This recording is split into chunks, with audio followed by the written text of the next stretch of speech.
some of the best things I will say is like the Black Lives Matter thing. Social justice is important. Equal justice is important. Equal representation is important. Good law enforcement is important, right? And Absolutely. to me, and I tell everybody on this camera, every time this topic comes up, even when it was about defunding the police or reallocating police to give them better training, right? For me, the best type of law enforcement is a good agent.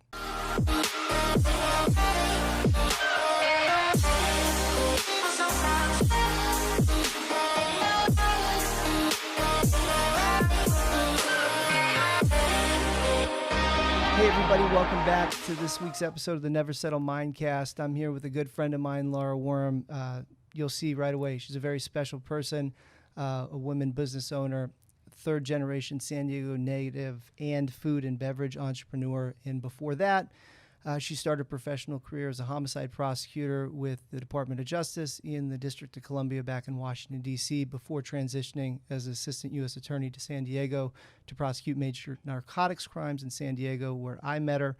And, you know, her newest adventure that she's embraced, Bivouac Ciderworks, she launched it. She's the owner, operator, co-founder. They won the best restaurant, best new brewery. What else am I leaving out? Best cider. Best cider, probably an important one. Yeah. Craft cider others. company, Yeah. a few others. But look, the story tells itself. Without any further ado, I'm happy to introduce Lara. How are you? Hi. Thanks so much for having me. Thanks. Nice to see you. Good to be seen. Thanks for coming on. You good? I'm good. Awesome. It's hot out there today. It's very hot, like 100 degrees. Yeah, it's way too much for me. So why don't we start? I think the easiest way is a San Diego native is such a rare thing. That is true. Third generation. How'd you leave San Diego and smart enough to find your way back? Because most people don't do that. They either leave or they're like me and they're a transplant. Where are you from originally? San Francisco. Oh, okay. Yeah, I'm born and raised in San Diego, and I left when I was about 17. I moved to Australia for a little bit, and then went to college at Long Beach State, and then law school in Washington, D.C., and I spent a decade in D.C., and I guess I always kind of imagined that I would come back to San Diego, but I wasn't quite sure, or maybe at least to California, but wasn't sure how I would get here. And then I got into a very bad accident about 6 years ago. I broke my back.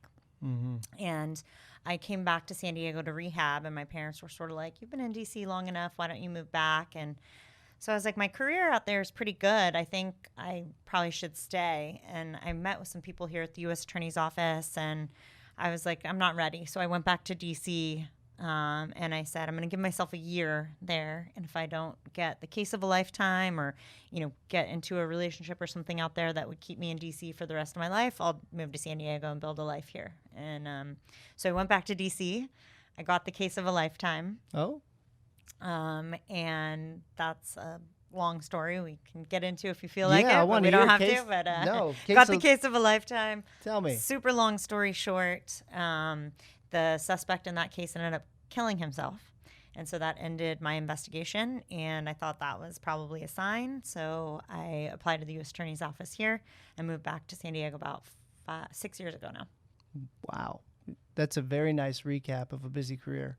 That case of a lifetime, was it a homicide case? It was a homicide case, missing 8-year-old girl, and it was a fascinating, interesting case. It was on Nancy Grace and the front page of the Washington Post, and like the most thrilling investigation that I'd been involved in, and I'd been involved in a lot of really good investigations. It was really incredible.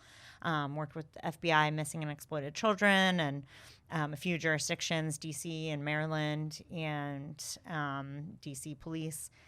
And you want me to just recap the case? I mean, here we are. Yeah. I mean, look, and I'll interject because just like there's different levels of prosecutors and defense attorneys, there's one like position, which is a real homicide prosecutor or a serious violent crimes prosecutor that I think people in the criminal justice system respect. In my experience, not because you're sitting in my chair, because you have a tangible victim, right? You have someone who's dead, right? Especially when it's a kid. before I was a parent. That's always been sensitive. But then you have families and you have fallout. And how I interpret that, having not been a homicide prosecutor, right? And I would never tell you how to prosecute a homicide case. That's not the way I practice. You know that. But it's one of those things where you're able to relate with me and vice versa because your case is human, where a lot of the cases we deal with here and other places are that human element isn't necessarily there. There's not that identifiable victim on behalf of the government when you're dealing with drugs, right? Yeah, I mean, maybe I should go back one step further, but I will say, like, as a homicide prosecutor, there's no controversy about your job. Everyone agrees that murder is bad. Yeah. Everyone agrees that murder is wrong. Everyone agrees that we need the police to investigate murders. Yep. Everyone agrees we need prosecutors to prosecute murders. Like, even when I was investigating homicides and I would interview witnesses or defendants or whatever in prison, in jail, people that did not want to cooperate with the police or cooperate with the government, even they believed that I should be doing my job. And I remember having a lot of conversations with just one guy sticks out in my head, but on a totally unrelated case.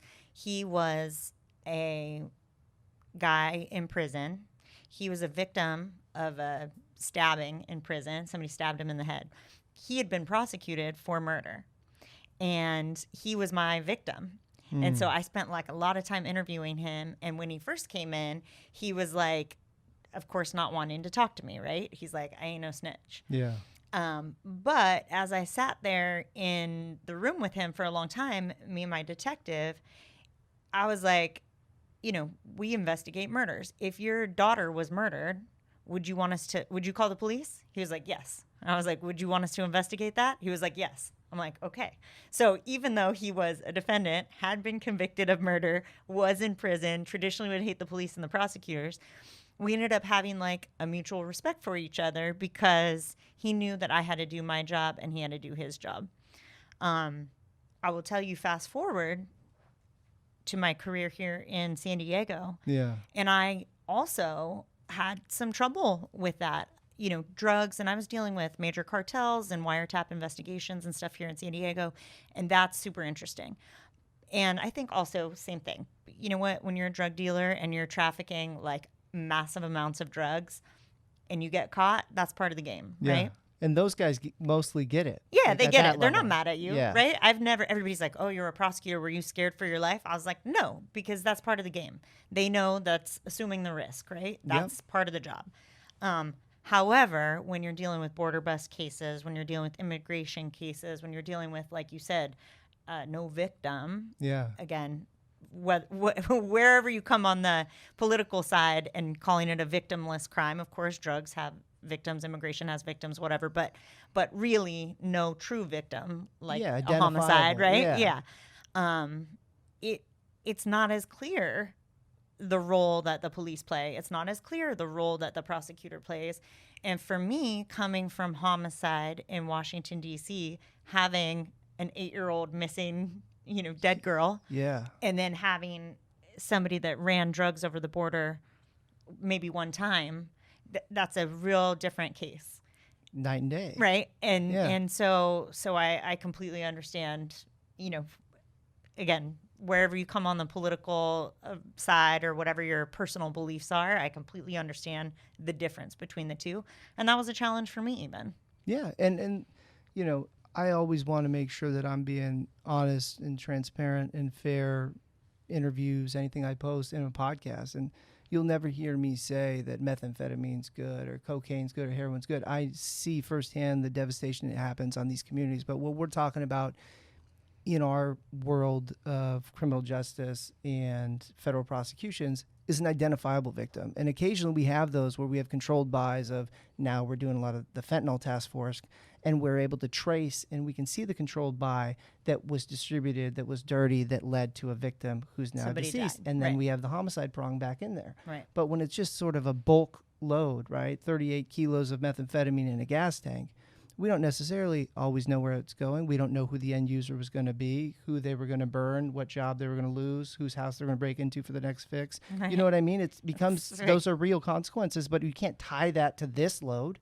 And that's what we mean about sort of identifiable victims, right? I remember I was interviewing a guy a few years ago here in San Diego in the U.S. Attorney's Office, and he was charged with a 20-year mandatory minimum. Okay. Whatever his drug crime was, he had priors, and so we filed papers on him, 20-year mandatory minimum.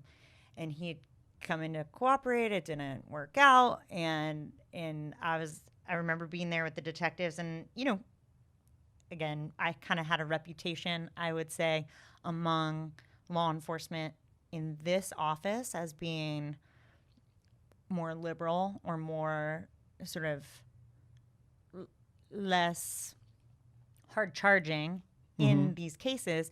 And I think, and it's not because I don't believe in law and order, I think it's because I came from murder and this was drugs. So it was different to me. But I remember telling the guy, like, I'm real sorry, but we're going to have to recommend 20 years. And there was just nothing I could do about it. There's nothing the judge could do about it. And there's nothing the defense attorney could do about it. And I was like, I'm sorry, you're going to go to prison for 20 years. And he looked at me and was like, 20 years? That's too much. He was like, I doubt drugs. I didn't kill anybody. And I was like, well, I agree with you. Yeah. I was just like, I actually agree with you. And the law enforcement guys kind of looked at him and they were like, she does agree with you. Like, they already knew that was my perspective. And that's a tough part of doing federal drug crimes. No, absolutely. And we're not the legislature. We're not the sentencing commission. We don't make those, right, enhancements or, the priors. We didn't give them the prior. Right. But it's one of those things where the rigidity of federal court sets in when you have a mandatory minimum and you're not safety valve eligible because you have that prior. You're not First Step Act eligible, and it's gone to the point where they've enhanced you. Yeah. And they filed the prior drug trafficking to 20 years, and you can't get underneath it. And don't get me wrong, I didn't feel bad for him, right? He put himself in that position, 100%. right? And I don't think even the defense attorney was, there was no arguing going on. It just kind of was the facts where we were, but it's rigid, like you said. It's a harsh reality, yeah. And it's not like on the defense side of things. There's no lawyer that could tell that family whatever they want to hear, pay me X amount of money to get rid of that, because there's certain things I could do my job to the best of the ability. I can't, unless your office is going to retract that indictment and file a superseding charge without the enhancement. I can't do anything about that charge. I can't do anything about your sentencing exposure. Right. And guess what? Neither can the judge because of the mandatories that apply. So it's, it's one of those times where that would actually have stuck with me too, because we hear it's too much time a lot, but that's succinctly put, like the law is the law, but you didn't kill anybody, but you also sort of knew what you're doing. Well, at that level. Say you assume the risk. Yeah. Right. You're not doing that. To be clear, your office, all the hundreds, thousands of cases I've handled with that office and drug crime specifically, you guys don't file that doubling enhancement. It's very rare, and it's usually given the opportunity. You can resolve it without the enhancement, and if it's pushed past that limit. So it's not as if you guys start out the gate with that. So, I can read between the lines, having not handled that case. It didn't start out that way, and there was an opportunity for it not to go that way. But once it's there and you've played ball, you assume the risk, and those are the consequences. That's so, right. But touching on you for a second, because you're the guest, liberal, I don't know if it's appropriate, right? I think it's reasonable. Oh, I was just going to say that, like, how I describe myself is not somewhere political. I always say I'm an excessive reasonable. Like that is, I am reasonable in all cases. And I found it to be that way as a person and as an adversary in that role. It was one of those things that your reputation, which we can jump ahead. In my mind, I was going to get to this in a little bit, but bring it out now. You became and earned a reputation in the community as someone coming from out of the district. And that's how, our mutual friend Jeremy, you guys bonded over that too, because we can sort of identify lawyers with experience that are out of district because they have perspective. Right. They've handled other cases elsewhere. It's not this this practice here is very unique amongst the federal circuits because of the high activity and the number of border crimes that we have, right? And so, like, that's should have never been taken as a knock by you. It's been nothing but praise in the defense community for someone like you coming in and understanding, like, okay, but what really is the case worth? Not because everyone else did it this way. Right. Well, and you know what? I super appreciate that. And I always used to call you guys my like secret lunch club. Yeah. Right? Because like we had good prosecutors, taste, you know? in food for sure. Yeah. But prosecutors and defense attorneys are not all that friendly here in this district, and to be honest, they were not all that friendly with each other in DC either. And I had a secret group of defense attorney friends there. Because you know, I believe in reasonableness, I believe in civility, and I think criminal justice for me is best served when everyone is reasonable. And the reason that I so loved my job, and we can get into this, but like I wanted to be a prosecutor since I was 5 years old. And literally when I was 5 years old, I said, I want to be a criminal prosecutor. And I ended up doing that. And the dream job, the absolute apex, you know, moment of prosecution or being a lawyer is being a homicide prosecutor in Washington, D.C. There is no better job as a lawyer. Full stop, period. No better job. And I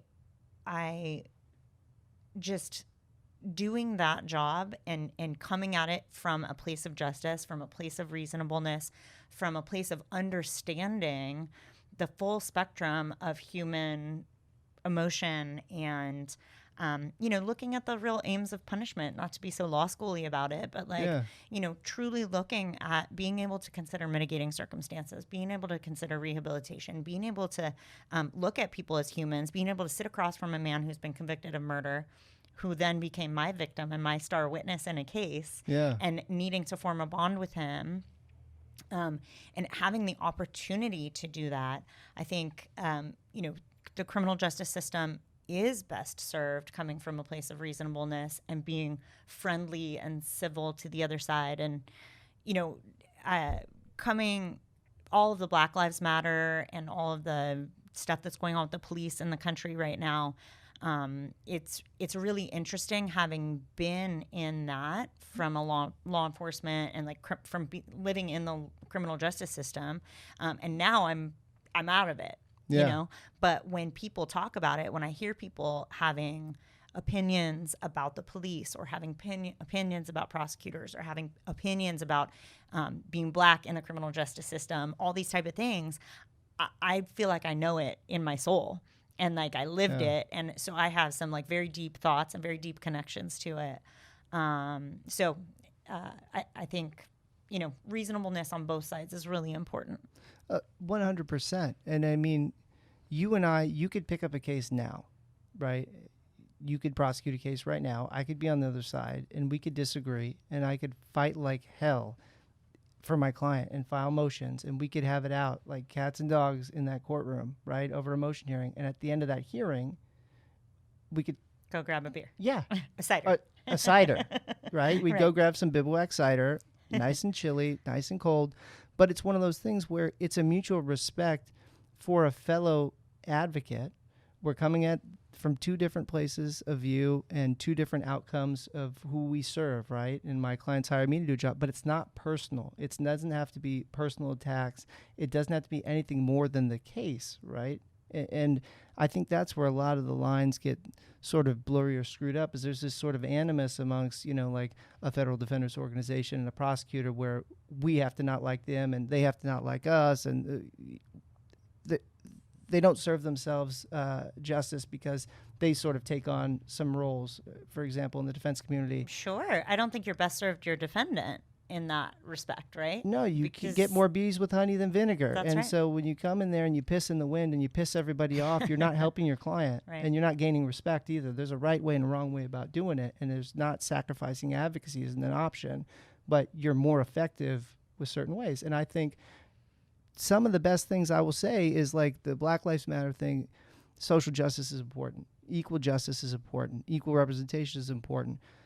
good law enforcement is important, right? And Absolutely. to me, and I tell everybody on this camera, every time this topic comes up, even when it was about defunding the police or reallocating police to give them better training, right?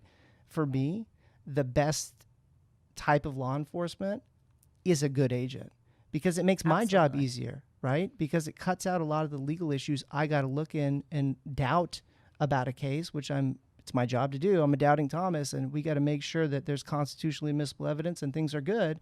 But when you have an agent who's done the work the right way, then we can get to the meat and potatoes of working out that case, wherever it's going to go. So most defense lawyers love and respect when they have a great team Good of agents cops. across them. It Sure. makes our challenge harder and better, but it gets rid of all those nonsense issues that don't have a place in the justice system, right? That's more of like the winning system where there's like corners being cut on both sides. And there's unclean hands on both sides of the bar. I'm never casting aspersions at a prosecutor or an agent unless there's sort of a record for it. But I want good law enforcement. I want good agents. Can they do their job better? Yeah. Can they have more resources? Yeah. Do they need as many assault rifles? Probably not. Can they get away with half the amount and some more psychological treatment to combat the stuff that they deal with on a daily basis, which is real, that I don't deal with, right? I don't walk in on the dead body in the living room floor. Like, that's traumatic. And they need the tools to adjust it to go forward. And I know I went off on a tangent, but the point being is, like, I don't come from a place of hating law enforcement. And I think everyone thinks And that I do, because most defense attorneys, good defense attorneys that I know, especially that are, I mean, federal defenders or public defenders, we in DC, we used to call them true believers. But you have true believer prosecutors and true believer defense attorneys. And I do not think the justice system is served by either one of those, because No. not all defendants are bad. Not all defendants are guilty. Not all cops are bad. Yeah. And so I think that, good, smart, ethical people in every single position is how this system is best served. 100% agree with that. And I think going back to your service as a prosecutor in DC and doing homicide and working in that office for a decade, you get sort of that well-rounded experience of being a prosecutor, true victims. I would hope that you're seeing the tip top of the defense community in defending a homicide case, because it's so serious. And then you see effective defense work and effective mitigation, which helps you understand not only the victims you represent, but the people you're prosecuting. So to bring that view serves you better as a prosecutor here. And it was noticeable from our interactions. Well, I appreciate that. No, but it was. And it was like, I don't understand. Some people, it's hard for them without that experience that not everyone has. Sometimes it's hard for them to identify that I represent a person that, they may have been charged with a crime or they've pled guilty to this, and now we're trying to work it up for sentencing, to see them other than a last name and a case number and a sentencing table. I mean, so I was a prosecutor for a decade. That was my dream job. It's all I ever wanted to do, and I don't do it anymore. And a lot of times people are like, oh, when I meet people now, they're like, what do you do? I'm like, I own this brewery. And they're like, oh, wow, this is so amazing. You must be so happy you're not a lawyer anymore. And I'm like, no, I loved being a lawyer. Yeah. I miss it every single day. And that is all I ever wanted to be. And I grew up in the food and beverage business, and that is all I never wanted to be. And so for people now who are like, oh my God, this must be your life dream, I'm like, this is my actual literal nightmare. Like, owning a restaurant in San Diego is the one thing that I never wanted to do, and being a prosecutor is the only thing I ever wanted to do. I will tell you that the reason that I left, just actually this month is my 2-year anniversary from leaving the U.S. Attorney's Office. And what led to me leaving was a combination of things. One was I had started this business, and it kind of was taking off and needed more attention and all those things. But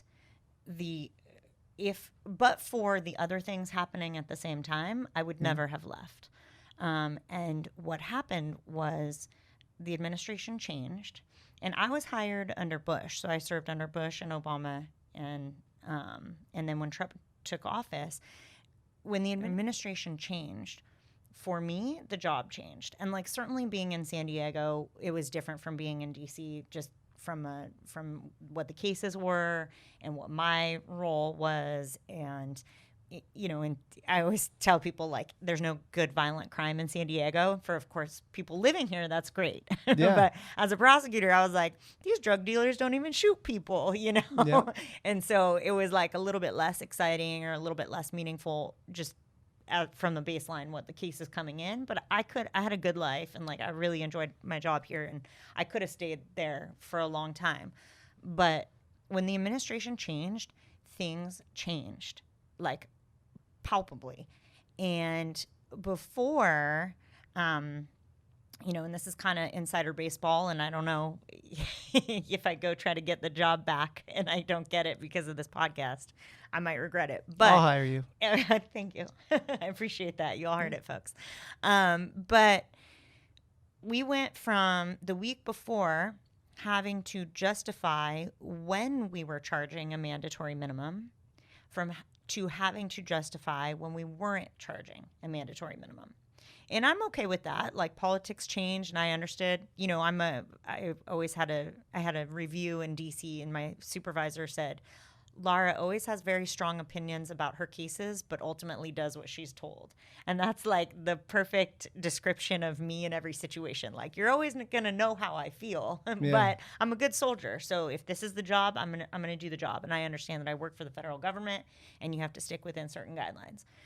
But the thing for me that changed was the air in the office and the air of the job that we were doing, where instead of marching forward to do justice and consider every case individually, which I had really, really, really enjoyed, true prosecutorial discretion for the entirety of my career, I truly felt that I was able to do justice on every single case I ever did, whether that was the maximum sentence or that was dismissing a case. I believe that there was never once in my entire career a case that I did not do what I believed was right. And that is amazing. Yeah. I mean, you don't have that as a defense attorney, for sure. No. And I don't think you have it in any other job. But as a prosecutor, I truly felt that, like, whatever I felt was the right thing, I was able to do it. And even if, like, my supervisors, I'd go to them and I'd be able to advocate my position, and they respected me for having a position. And when things changed in this office, I remember going to my supervisor at the time, and I said, I was trying to ask for a lower sentence for someone. And I said, this defendant had kind of a bad childhood and had cooperated and had just, like, listing the mitigating circumstances, which I think is only appropriate to consider in every single case, but certainly in that case, and the amount of years that the person was facing was like astronomical. And I was asking to pierce the mandatory minimum. And my supervisor looked at me and said, if a career in prosecution doesn't work out, maybe federal defenders is hiring. That's like, let me time out for the viewers. I'll translate. That's the ultimate fuck you, which is misplaced, but go ahead. That's nonsense, but yeah. And at that moment, I was like, I have to leave. I was like, I've obviously had a look on my face, and then the supervisor was like, I shouldn't have said that. And I'm like, no, you shouldn't have. Because if my job is not considering mitigating circumstances, if my job is not advocating for what I believe is just, we are not serving the interests of justice. Mm-hmm. And at that moment, I knew, like, this has changed. And this is no longer the job that I love, the job that I had wanted to do since I was 5 years old, and that was super depressing to me. And, ultimately, again, I'll always do what I'm told. So I went forward with my marching orders, but I just thought, like, that's not justice. Right? For me to not be able to advocate what I think is right and wrong. So, that and a few other things that happened in the office that just really, like, changed it for me. It just was like it's hard to say, like, prosecuting is fun, right? Yeah, I don't want to say that because we're dealing with people's lives and, dead people and people going to prison and very serious issues. But, like, I always just loved my job, even in the most stressful moments, because I knew I was doing the right thing. And I felt that I could consider, the fact that a defendant was young and black and had grown up with a father in prison and a mom that wasn't home and like had all these sort of terrible circumstances, and that I could do better for young black kids than a defense attorney could, because I could make all the decisions, right? You said the phrase prosecutorial discretion. That's something that defense lawyers never have with charging when to dump a case, and you can be way more effective across the board, right? Totally. Because and like, that's to your point before, like, who do we want to be prosecutors and cops? People like me, right? 100%. That's what we want. We want people that are smart. We want people that care about the community. We want people that consider mitigating circumstances. We want people that can say, like, yeah, I know you got stopped every single day on your way home from work simply because you were black for no other reason. Like, you want somebody who thinks about that to be attracted to the job of prosecutor or cop. You don't only want true believers in those roles, because then we end up with a skewed criminal justice system. And then it doesn't matter defense attorneys, it doesn't matter judges, like none of that matters, because the cops and the prosecutors, by the time it gets that far, you can't do anything about it.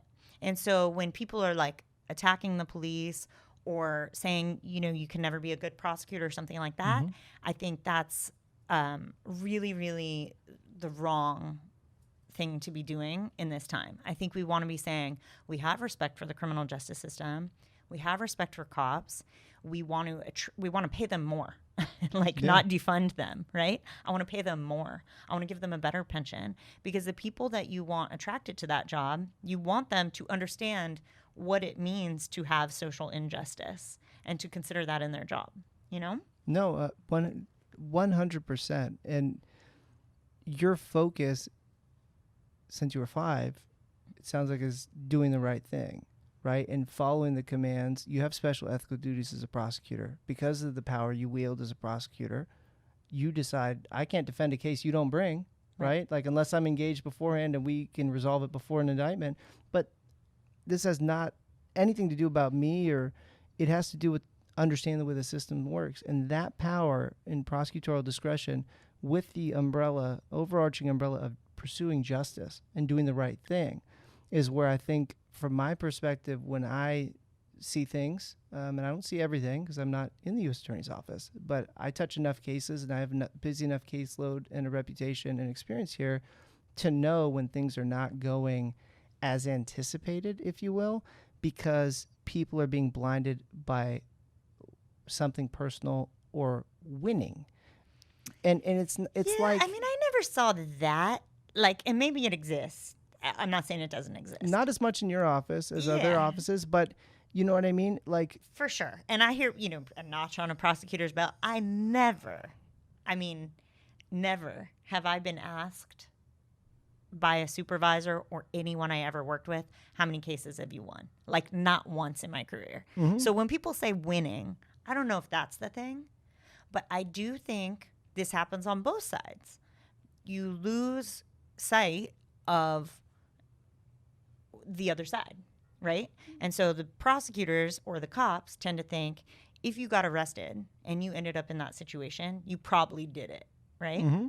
And the defense attorneys think, if you are stopped, it was probably a racist stop or a unconstitutional stop or something, right? Like, they forget that there are exceptions on both sides. Mm-hmm. And you view it from only the lens that you're looking at it from, and not from the other lens. I actually, we can probably talk about cider sometime, but this is more fun for me. We're going to get to cider, but I can feel the energy and the passion you still have for law. You know what I mean? Oh, and I do. And so I've got a buddy who's a defense attorney here and has picked up some federal cases, and he didn't come up in the federal system. And so he's calling me for advice all the time. So he finally said he's going to pay me a little bit. And I'm like, cool. I've been waiting for this, like, since I left. All I want to do is work for you. Like, I don't want to be a lawyer and hang my shingle and whatever. I just want to work for you and do, like, a little stuff on the side. So call me if you need someone. I will. We'll get, but we honestly have some trials that are going to go eventually, this COVID thing, to get people. I would love to. But he keeps calling me and saying, like, what should I do in this motion or something? Yeah. And he'll be like, I'm going to make this argument. I was like, that's ridiculous, And I was like, your argument makes no sense. The judge is going to think it's totally crazy. The prosecutor's going to be like, think you're an idiot. Like, why would you even make that argument? And he was like, what? I think, and it was so clear to me that prosecutors and defense attorneys think so differently. Yeah. And I was like, here's how that's going to go, and I told him. And he called me the next day, and he goes, yeah, my motion was denied as moot. And like they said, I, had no merit or something. And I was like, cool, that'll be $500, Yeah. And he was like, but I lost. I was like, you get paid if you lose, right? Yeah. But I think then he was like, oh, she kind of thinks like a prosecutor, and that could be helpful as a defense attorney. And I think the same thing, as prosecutors, it's helpful to see the system from the other side. It's helpful. And again, coming up as a homicide prosecutor in DC, I've spent more time with defendants probably than you maybe even have, because that's all my witnesses or my cooperators or whatever. Like my whole life was interviewing people on the other side. Yeah. And so having spent a lot of time with those people, I have a lot of that perspective, and I remember interviewing a kid, and he was busted for like this chain of burglaries, and he was stealing TVs out of everybody's houses in Capitol Hill in DC. And I interviewed him a lot, and he admitted to everything, and we were coming up with a plea deal. But I was like, well, I'm looking for a new TV for my house. What should I get? And he like gave me advice on, what I should get and what was the good TV and what I was going to be watching and whatever. And I was like, why don't you go get a job at Best Buy? Yeah. And he was like, I didn't graduate high school, and I make way more money stealing TVs and selling them, on the black market than I would ever at Best Buy for minimum wage. And he was like, plus I have a criminal record and I'll never get hired. And I was like, huh, like, yeah, he's super smart. He's articulate. He knows about electronics. He has credibility in the field, and he will never get that job. So that's, something I took with me, that every time you walk down the street and you see somebody, like, you don't know what their past is, and you don't know what circumstances they've come from.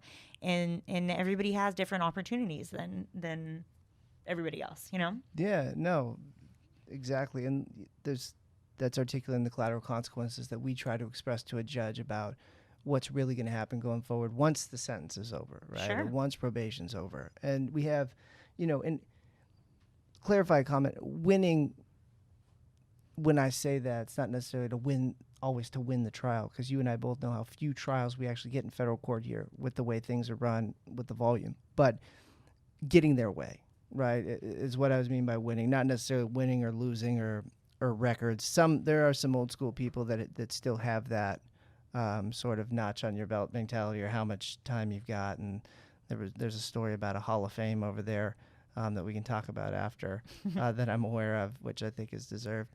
But I want to transition, because it's going to come back around a lot before we wrap this up. But I remember at one of our lunch days when we were there, and Jeremy, and we were talking, and you were telling us about your idea, which is now your baby's born, up and running, and won all these accolades, right? And you were saying, no, I this is what I believe in. This is what I think is going to happen. And, we have a huge craft beer scene here, but I think like wine's there, craft cider is going to be the next thing. And no, I'm going to do it. And I was on board. I was like, yeah. And then we were talking, then we had follow-up ones. We were talking about menu selection, and then you were going to be having the tasting. And I still thought you were sort of crazy, not for doing it, because you still were half in the prosecutor's office and trying to launch a restaurant. I was business. all in I was all in both. That was the you problem. That's what I mean. Yeah, you were all in on stressful. burning the end, right? Burning it on both ends. Yep. And I was like, how in the world? But now we have Bivouac Ciderworks is here. You have the tasting room and tap room with the restaurant in North Park. And we have distribution, San Diego and Orange County. Why cider? How'd you decide that? So to your point about whether I'm crazy, I am. And, I don't know if it's my greatest strength or my greatest weakness, but if I say I'm going to do something, I'm going to do it. Yeah. So if I said I'm going to be a prosecutor when I was 5, I was always going to be a prosecutor. And like my friends in high school, if I'll see them now, when I was a lawyer, they'd be like, I can't believe you really did that. You always said you were going to do that. I'm like, what do you mean? Of course I was going to do it if I said it.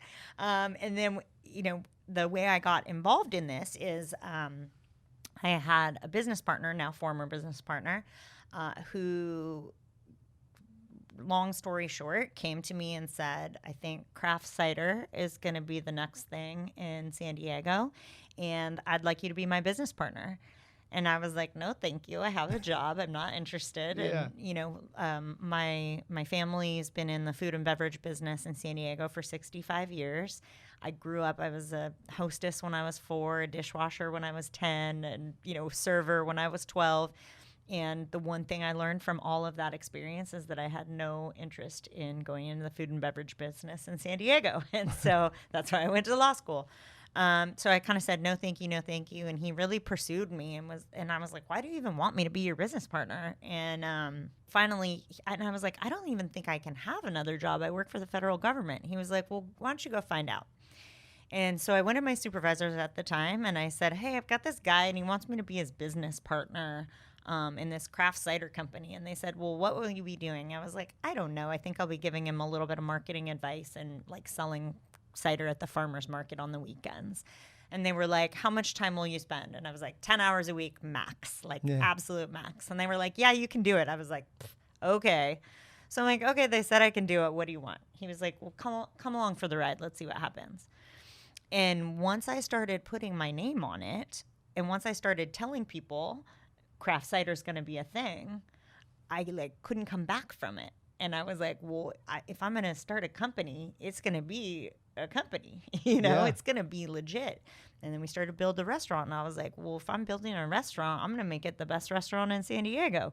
And, if we're creating a brand, it's going to be like the sickest brand you've ever seen. And just, again, that is probably a curse. Once my name's on something, I've got to be all in. And so I found myself working all day at the U.S. Attorney's Office and then all night at the restaurant and working on cider. And it became a little bit too much.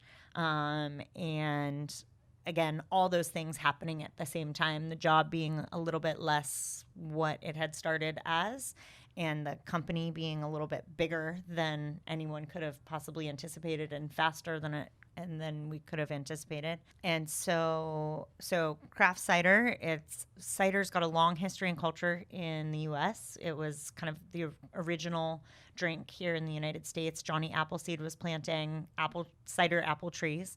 And then after Prohibition, they chopped down all the apple trees and people started drinking beer. So it kind of went away. But in England, Australia, Sweden, Spain, France, they all have long cider cultures. And so as my business partner, he kind of was like a home brewer and made some cider at home. And he was like pitching this idea. And I'm like, yeah, it tastes great. It's naturally gluten-free. It's, a beer alternative. And that turned out to be kind of the way things were going, as beer alternative. Yeah. Cider as a category was growing like 100% year over year. Last summer, White Claw and hard kombucha kind of like overtook the whole beer alternative category. And I think White Claw even outsold beer, period, across the country. So I think that was something that nobody could have seen. But I always say like fall is cider season. So, we're seeing an uptick. And Southern California is kind of a unique place. San Diego, everybody's like obsessed with health and 0 calorie everything. And so I think cider in the rest of the country is growing exponentially. In San Diego, it's a little bit slower than some of the other categories, but beer alternatives as a general category are growing pretty rapidly. So we've seen some great success. We got picked up by a distributor pretty quickly, and we're in about 100 or 200 bars and restaurants in San Diego. We launched cans about a year ago, last October. So the brand's called Bivouac. Yeah. That means temporary camp. Outdoor action adventure. We're sort of a cider brand, but also a lifestyle brand. Kind of that REI, Yeti cooler, Patagonia, work hard, play hard, adventurous spirit, wanderlust type of people. That's our target customer. Everything that the brand embodies, our hashtag is embrace your adventure. And, it's sort of like camping, climbing, hiking, paddleboarding, surfing, whatever we're all about in Southern California. Do that and then enjoy it with a cider. Yeah, it tastes great. Excuse me. How many different flavors of cider do you have right now? So on tap in our tap room in North Park. So we have a beautiful outdoor inspired space in the heart of North Park on 30th and like University area. And we have about 10 to 12 of our own ciders on tap at any given time there, and kind of experimental R&D stuff all the time. And then out for distribution, we have 4 styles all the time. 3 of them are core styles, and then one's a rotator. So Albright is our semi-dry, light, almost champagne-y pear and apple combo. San Diego Jam is our most popular by far. It's delicious. Blackberry. Everybody loves it. No matter what you drink, sweet, dry, wine, beer, cider, anything, San Diego Jam is everybody's jam. It's blackberry, apple cider. All of our ciders are about 6% alcohol. And then we've got a strawberry ginger. We had one this spring called Alpine Butterfly. It was botanical with anise, citrus peel, basil, thyme, really herbaceous. Like that one. Yeah, that was one of my favorites. We've got a strawberry ginger, and then this summer we had pineapple. And then actually in our tap room this week, we launched pumpkin. Ooh. Pumpkin spice, and that's coming out in cans in about a week. So those will be a specialty release 16-ounce 4-pack cans. Super cute with like pumpkins all over them. It's called Cat's Paw. And then we actually are just coming up with a collab. There's Cafe Calabria is a coffee shop in North Park. Yep. And we're going to use their coffee and make a dirty spice chai. Ooh. So it'll be like coffee, spice chai, cider. And that'll be our winter release. And then we've got kind of all sorts of exciting things on the horizon. Super exciting. So I studied beer and brewery science in undergrad at UC Davis. I did not know that. Yeah, Lucky and you. I loved it. Yeah, Okay. and so we had like... If you need a job, you can come work for me. Maybe we can trade like once in a while. That sounds good. We had Professor Charlie Bamforth, crazy English guy, but he was like one of the flagship head brewers for Bass Ale. And then he helped Fritz Maytag start Anchorstein, Yep. and Ken Grossman start Sierra Nevada. And the dude is like the who's who of like brewery and really a pioneer of craft brewers in the U.S., right? Sure. And he comes from Bass and UK, and he understands all the science behind it. And I just fell in love. And then a good friend of mine was like he was going there for viticulture and enology for winemaking. And he was actually the first student to be accepted from the undergrad into the graduate program because Cool. Davis wasn't doing that. Yep. And so when I heard you were thinking about doing the cider, that's where I was going, because I was like, oh, I used to love trying to do these homebrew projects, but now I have kids. I have no time for that. But it's something that has always interested me. And do you get your hand in the like scientific brewery side of it, or is it more like ideas, tasting notes? Yeah, I'm not the sciencey person. That's why I became a lawyer. I'm bad at math and science. But yeah, I think I'm a marketing brain, right? Trial lawyer. Yeah. So my greatest skill is taking information, packaging it into a digestible form, and feeding it to other people and getting them to do something with that information, right? Yeah. And so for me, I think I love food and beverage. I always say I used to say I was a foodie before I opened a restaurant. Now I don't even like to go out to eat. But I like alcohol, obviously, and I like the possibilities in it. I like pairing. I like, your partner, Jeremy, we always talk about food and beverage and pairing notes Yes. and tasting. He's super into food and beverage. So I love that. And so, for example, this Alpine Butterfly that we came up with in the spring, I was like, gin is the hot thing right now. Like everybody's getting into gin, and floral botanical gin is so interesting and kind of hot and sexy. I was like, let's make a cider inspired by a floral gin. And so I went to our cider makers and I was like, this is what I want. And then I designed the label. and said, this is what I want the label to look like. And then I showed the cider maker, and I was like, make a cider that tastes like this, inspired by gin. And so they took juniper and anise, citrus peel, basil, thyme, and pear apple cider and made it nice and dry and crisp and floral. And I tasted it, and it tasted just like the label, and I was like, nailed it. This is exactly what I wanted, and it turned out to be wildly popular. So I think I'm interested from a creative marketing place and from a taste place, but then I don't know how to do it. So I'm like, somebody else needs to mix it up and make it taste like that. But I know what I'm looking for, Yeah, which is a skill, and then building the team to successfully execute it. Right. Did you have a gin in mind that you were like focusing on? Like, was there a certain gin that was? I'm trying to think. I mean, again, Hendrix. That was going to be my guess. Okay, yeah. They do the floral, kind of clean, crisp. My wife loves flavor. it. I can't Yeah. drink gin. I'm allergic to juniper berries. So well, if I have gin, Alpine butterfly, not for you. it's over. Yeah. I was going to ask you about that once you Has mentioned actual juniper. I was going to But say you had it. I did. And Did it kill you? No, I didn't, but I got real red and rashy on You my did? arms. And so I was thinking there might be juniper in there. I didn't mean, know it it is was listed on the inspired. front of the can. Yeah, I didn't read. Okay. I was drinking. Okay, I was cool. drinking. Well, Lawyers I'm glad don't it read. didn't kill you. Me too. Yeah. But that's funny. The hit in my house is the jam, San Diego jam. San Diego jam. And it rings true that everyone likes it. So like I'm a tequila vodka drinker, and then I have my father-in-law, he drinks more like whiskeys, MGDs, hard stuff. He loved it, right? And then we have like our younger sister and her boyfriend, they have two different palates. Everyone loved that one. Yeah, I've never met anyone who tasted that San Diego jam and was like, "Ooh, this is not good." Everybody, it might not be. Not everybody wants to drink 6 of them, but everybody likes it.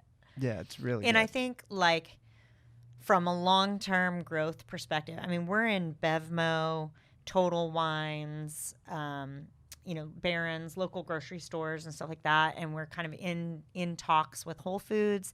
And recently, I heard that Costco asked about us. So, we're definitely growing, and people are noticing.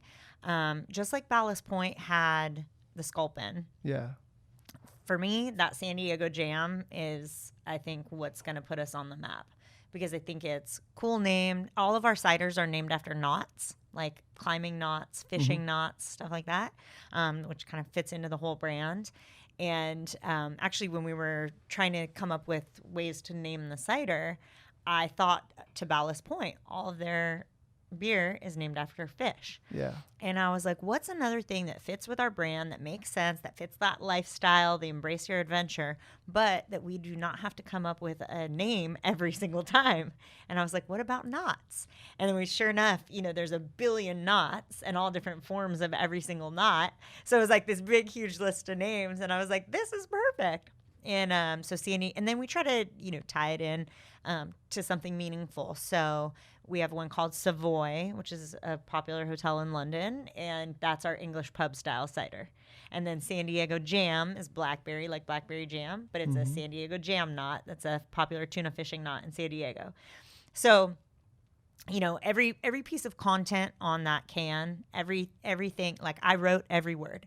And every single name, every single color, every single, like if you look at the barcode, there's like a little rock climber going up the side. And if you're in our tap room, it's all climbing ropes and decorated with knots. And the brass inlay on the concrete bar is a topography map of Torrey Pines and Black's Beach. And the stars on the side of the wall, or the like the cutouts on the side of the wall, are the actual night sky.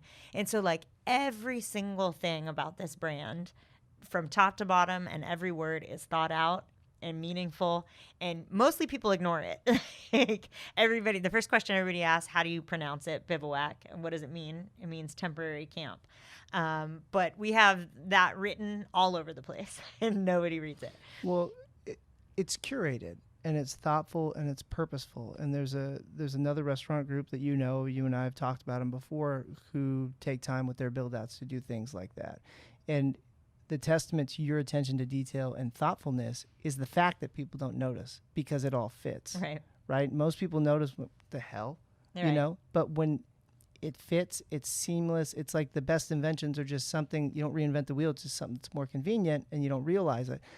Everything you're describing, all those images are popping in my head from when we had our holiday dinner there. Right. And then, oh yeah, that of course that's what it was. And it just like, yeah, and it makes sense because you're taking the time to be thoughtful about it. Well, and I'm a little bit obnoxious to most people about this, but I talk about being a prosecutor like every single day of my life, but really being a trial lawyer. Like that is what being a trial lawyer is, right?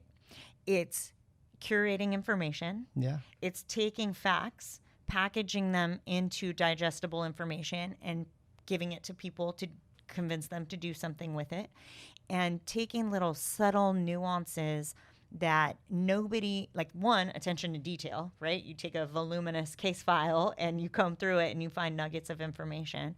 But two, presenting that in such a way that the jury doesn't even know that you know what just happened to them. Yeah. But at the end, you present to them the only conclusion that they could possibly reach. And that is the one you want them to reach, right? Yeah. And I know you're a very talented orator. I think, there's lots of lawyers who are not good at that. 100%. Right? But coming up in Washington, D.C., the U.S. Attorney's Office in D.C. is the cream of the crop. Many of my friends were Supreme Court law clerks, and the lawyers that I learned from handled some of the biggest cases ever in history. And they were amazing. And that's what, I clerked in D.C. Superior Court, and I spent an entire year watching murder and rape trials, just hanging on to every single piece of information and watching every move, every step, every word that came out of somebody's mouth.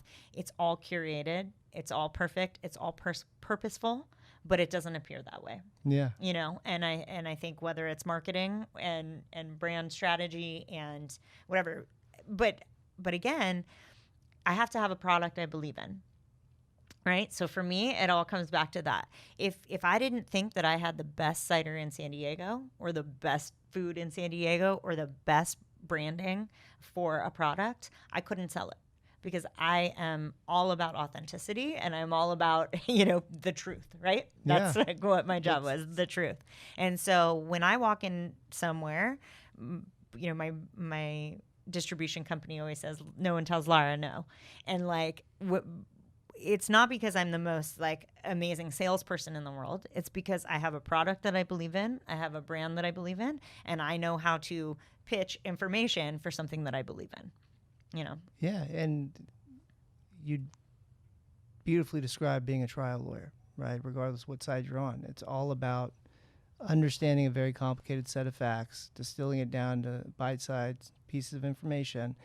And a lot of times in the heat of the moment in trials, you're making points that jurors or the casual observer who's not in the weeds doesn't understand why that point's significant. And then at the end of the case, in closing, obviously, that's when you have sort of that, vision board of the pins and the strings tying everything together. Right. And there's that aha moment for them. Right. Because they all think they're following. They all think they know where the story's going. And they may have a general sense, but it's a beautiful transition of your skills that you haven't forgotten or let go into this new space that's going to be, it's already successful and ahead of the curve as far as distribution and getting it so fast, but it's going to be wildly successful because of believing in a product that's authentic. If you sell somebody a can and it is garbage, right, it doesn't taste good, or the food's not good, or the price point's too high for the quality, you're going to phase out of the market. There's plenty of competition. Right. So it's exciting. What about what's in the future? Do you see Bivouac being the start of a cider food and development restaurant brand as an umbrella? Do you see that being the one and only flagship, or is it going to be something that you build and transition back to law? What's coming up? I'm very controlled or controlling of my own life. And I have always known exactly what I wanted and always had a goal that I set and a path of how to get there. And this is a wild card. This is something that I did not predict. This is something that I did not want in advance. And it's something that I did not anticipate doing. It's funny. I was a Bud girl in college, and like then I worked for Budweiser and I worked for a Scotch company, and I did alcohol marketing through college before I went to law school, and I use stuff from that every single day. It's like so funny because I had this girlfriend in college who I used to bring her along, and like we'd be Bud girls together, and like now we put on our Bivouac gear and go out and like talk to people and tell them about Bivouac. And I always joke, like, they're like, why are these Bivouac girls so old, But like it's very weird how things have come full circle. It's very weird that I find myself in this space. But it makes sense and people are always like in the restaurant and they're like, oh, you seem like such a natural. And I'm like, maybe because my parents believed in child labor and I've been forced to do this since I was born. But, like I always tell my parents free will is an illusion because I did everything I could possibly do not to be in this situation. And here I am.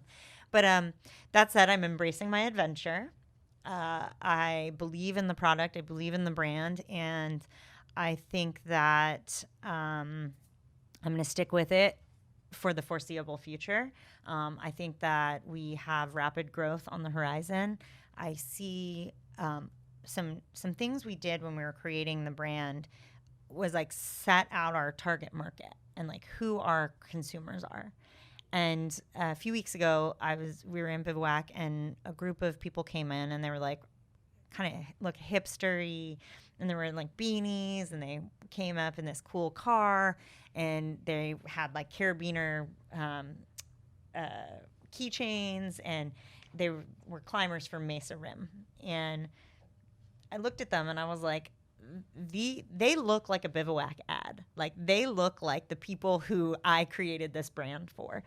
And I went over and talked to them. And as I walked up, I saw one of the guys had a lantern tattoo on the back of his arm. And we have a lantern in our logo.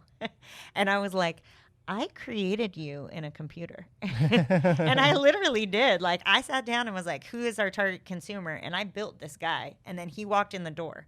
And he's like, oh, yeah, I love your brand. I love your ciders. And I was like, we're doing something right. Right? Yeah. If we said, this is who we're speaking to, and then that person walked in the door and said, you speak to me, I was like, we're doing something right.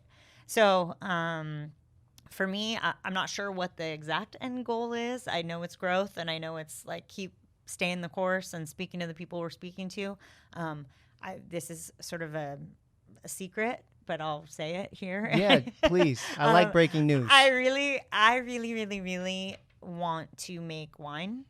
I don't know if we'll ever do it, but that's something that I really want to do because I love rosé and I really want to make some rosé.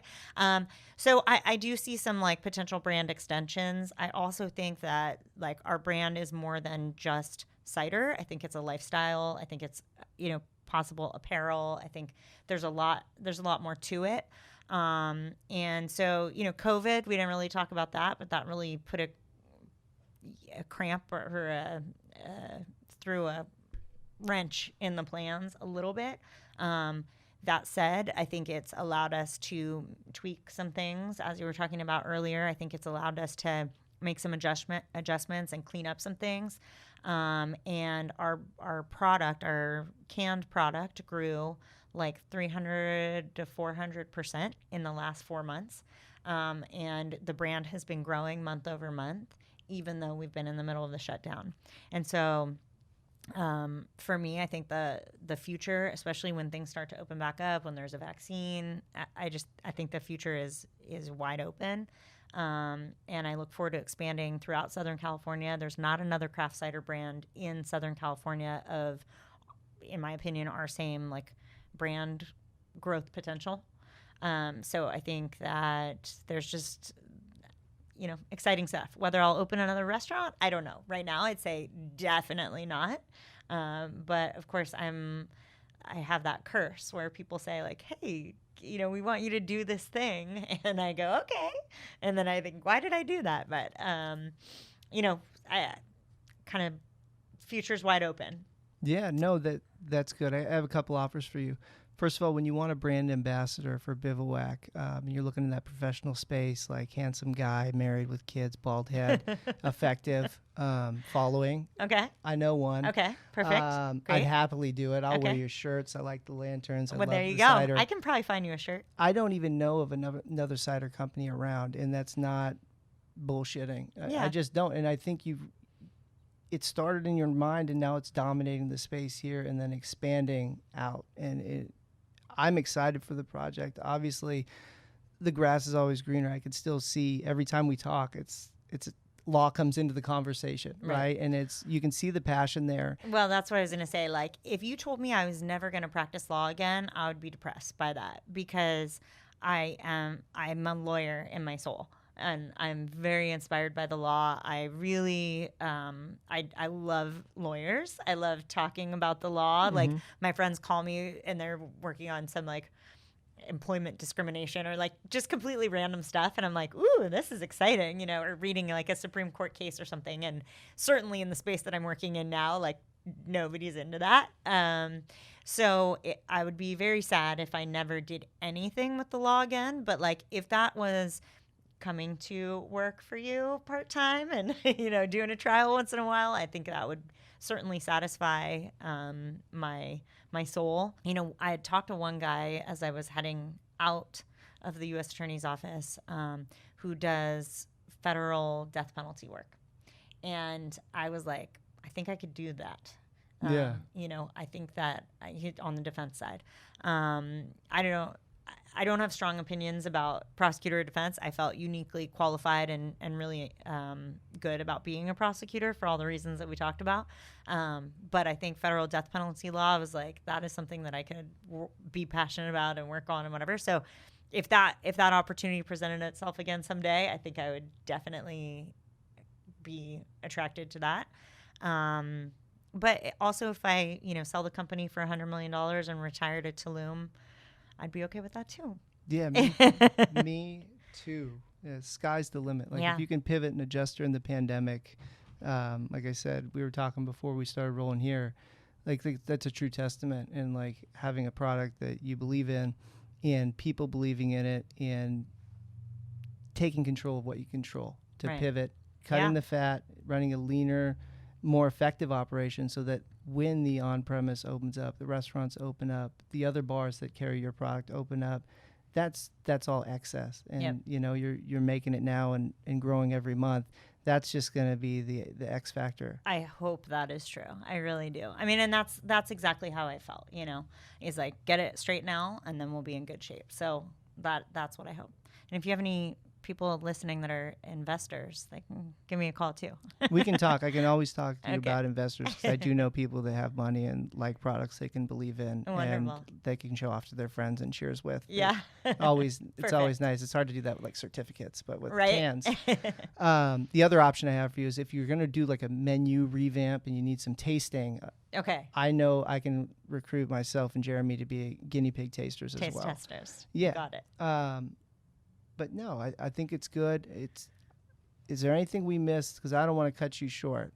I mean, we covered a lot of stuff. We sure did. It was a great conversation. I get wrapped in it, and I really thank you for your time.